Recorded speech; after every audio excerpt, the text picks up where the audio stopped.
गेल्या 3 महिन्यापूर्वी महाराष्ट्र प्रदेश काँग्रेस कमिटीचा प्रांताध्यक्ष या नात्यानं मी जबाबदारी स्वीकारली आणि जबाबदारी स्वीकारल्यानंतर जे महाविकास आघाडी आणि इंडिया अलायन्सचे आमचे जे मित्र पक्ष आहेत यांच्या नेतृत्वाच्या सोबत भेटणं ही माझी एक जबाबदारी आणि हा शिष्टाचाराचा भाग होता.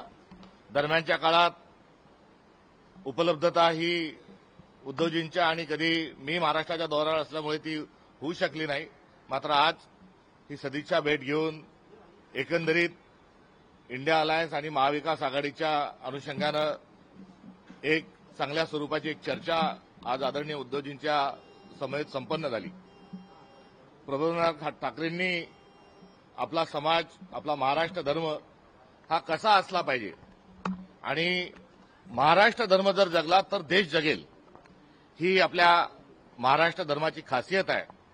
आणि आज या विचारावर एक फार मोठं संकट हे भारतीय जनता पक्षाच्या माध्यमातून आलेलं आहे. देवळाचा धर्म आणि धर्माचे देऊळ हे प्रबोधनकारांनी ज्या पद्धतीनं वर्णन केलं आहे तसाच आज भाजप हा धर्म बुडवायला आणि देश बुडवायला निघालाय आणि यासोबतच महाराष्ट्र धर्म देखील बुडत आहे. आणि हा संघर्षाची वेळ आहे आणि या संघर्षाच्या वेळी जे लोकशाहीच्या विरोधातील जे भाजपचे कारस्थान आहेत आणि लोकशाही डुबवायला जी भाजप निघाली आहे आणि दुसरीकडे संविधान बदलायला जी भाजप निघाली आहे या विरोधात जोरकस प्रयत्न करत असताना संघर्ष आणि लढा केला पाहिजे. आणि या लढ्यामध्ये शिवसेना ही लोकशाही वाचवण्याकरता, शिवशाहू फुले आंबेडकरांचा महाराष्ट्र वाचवण्याकरता आणि दोन्ही पक्ष महाराष्ट्र धर्म वाचवण्याकरता आगामी काळात सोबत कसे राहतील आणि स्थानिक स्वराज्य संस्थांच्या निवडणुकीच्या अनुषंगानं एक संवाद स्थापित करणे अत्यंत आवश्यक होतं. या पार्श्वभूमीवर आज आदरणीय उद्धवजींची भेट झाली. मी ज्या जिल्ह्यातून येतो त्या लोणारचं एक सुबकसं छायाचित्र हे मला उद्धवजींनी पुस्तकाच्या स्वरूपामध्ये या ठिकाणी दिलंय. सोबत ठाकरे म्हटल्यानंतर फटकारे जे आहेत त्यांचं बाळासाहेबांच्या फटकारे या पुस्तकही त्यांनी त्याच्यासोबत दिलंय. आणि सर्वांना सोबत घेऊन जात असताना जो वारकरी संप्रदायाचा जो विचार आहे त्याची दिंडीच्या अनुषंगानं जे दिंडी कव्हर करणारं जे फोटोचं पुस्तक आहे तेही या ठिकाणी दिलंय. आणि मी देखील त्यांना राहुल गांधी यांच्या एकंदर कार्यशैलीवर मिश्रा यांच्या लिखित राहुल गांधी यांचं पुस्तक हे आदरणीय उद्धवजींना भेट दिलंय. आणि अशी ही शिष्टाचाराची भेट जरी असली तरी अत्यंत चांगला संवाद या ठिकाणी काँग्रेस आणि शिवसेनेच्या दरम्यान स्थापित झाला.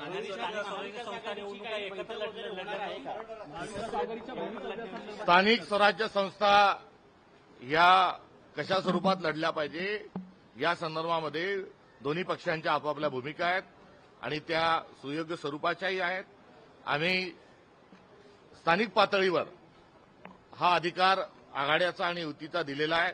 सविनय याबाबत आदरणीय उद्धवजींना आम्ही आमचा निर्णय जो आहे तो सांगितला आणि त्यांनी देखील त्या निर्णयाचं स्वागत करत असताना ते देखील स्थानिक पदाधिकाऱ्यांशी याबाबत चर्चा करत असल्याचा विषय शिवसेनेच्या अंतर्गत देखील सुरू आहे. त्यामुळे स्थानिक स्वराज्य संस्थांच्या पातळीवर, स्थानिक पातळीवर व्यापक चर्चा ही घडवून आणण्याच्या अनुषंगानं आजची ही परिस्थिती आहे आणि त्यानुसार ही आचारसंहिता त्यानंतर अधिसूचना निघाल्यावर याबाबत अंतिम निर्णय हा घेतला जाईल. मध्य काळात राष्ट्रवादी काँग्रेस, दोन राष्ट्रवादी काँग्रेस एकत्र येणाऱ्या चर्चा होत्या, त्या संदर्भात काही तुम्ही चर्चा केली आहे का? महाविकास आघाडीतला एक पक्ष जर बाजूला गेला तर काँग्रेस आणि ठाकरेंची शिवसेना एकत्र राहणार का? या संदर्भात अजून कुठल्याही प्रकारची ही घोषणा झालेली नाही. या बाकीच्या चर्चा आहे. त्यामुळे केवळ चर्चावर कोणती प्रतिक्रिया देणं संयुक्तिक ठरणार नाही.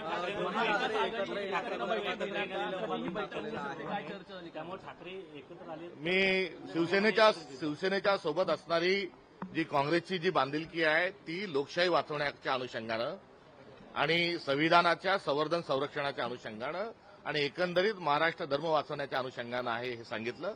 या विचाराच्या सोबत आणि या एकंदरीत भूमिकेच्या सोबत जे येतील त्यांचं सगळ्यांचं स्वागत आहे. ही यापूर्वीच मी जे आपल्या सर्वांशी माध्यमाशी बोलत होतो ती आमची काँग्रेस पक्षाची मूलभूत स्वरूपाची भूमिका आहे. ती आज या ठिकाणी कुठल्याही प्रकारे सांगण्याची आवश्यकता नव्हती. हिंदी में जानना चाहेंगे आज आघाडीची काही बैठक होणार का? या काँग्रेसचे अगले सर हिंदी में जानना चाहेंगे याबद्दल क्या पुढाकार घेणार का? महाविकास आघाडीची बैठक एकत्र आज उद्धव जी के साथ महाविकास आघाड़ी और इंडिया अलायंस के हमारे एक बहुत ही सम्मानजनक एक प्रतिनिधि के नाते और एक पार्टी के नाते उनके साथ यहाँ मैं शिष्टाचार के नाते उनसे मिलने यहाँ पर आया था.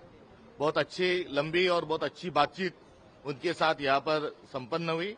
इस दरमियान मैं जिले से आता हूँ उसका जो लोणार क्रेटर जो है उसकी जो फोटोग्राफी की एक किताब है वो उद्धव जी ने सप्रेम भेंट स्वरूप में दी है.